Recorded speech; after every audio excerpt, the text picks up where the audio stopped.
اصحاب شنیدن اون صدایی را که تهدمت والله ارکان الهدی قتل علی المرتضی. این صدا را همه اهل کوفه شنیدن، ریختن طرف مسجد، قوقایی به پا شد. راوی میگه مثل روز وفات پیغمبر در کوفه زجه و گریه بلند شد. اون شهر بزرگ کوفه یک پارچه مصیبت و حزن و اندوه بود. حضرت رو می آوردن. امام حسین علیه السلام آمد نزدیک. چشمان حضرت از اشک، از گریه‌ای که کرده بودن، در این روایت دارد که پلک‌های حضرت مجروح شده بود. در همین مدت کوتاه اونقدر حضرت گریه کرده بودن. امیرالمومنین چشمش افتاد به امام حسین، گفت حسین من گریه نکن، صبر داشته باشید، صبر کنید، اینها چیزی نیست، این حوادث میگذره. تسلی داد امام حسین رو هم.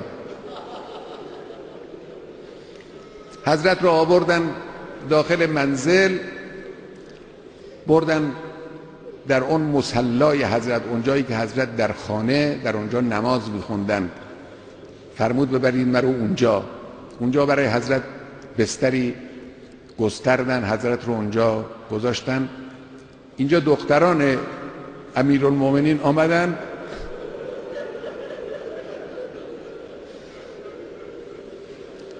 زینب و ام کلثوم آمدن نشستن پهلوی حضرت، بنا کردن، اشک ریختن.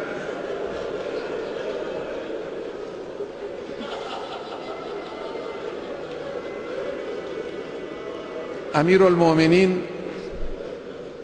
اونجایی که امام حسن گریه کرد، امام حسن رو نصیحت کردن، تسلی دادن. اونجایی که امام حسین گریه میکرد، حضرت تسلی دادن، گفتن صبر کن. اما اینجا اشک دخترها رو تحمل نکردن. میگه حضرت هم شروع کرد به های های گریه کردن.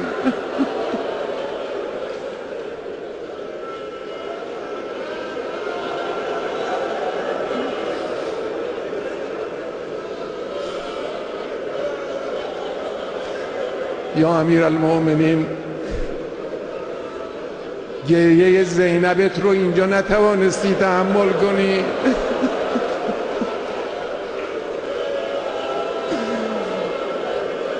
اگر در روز عاشورا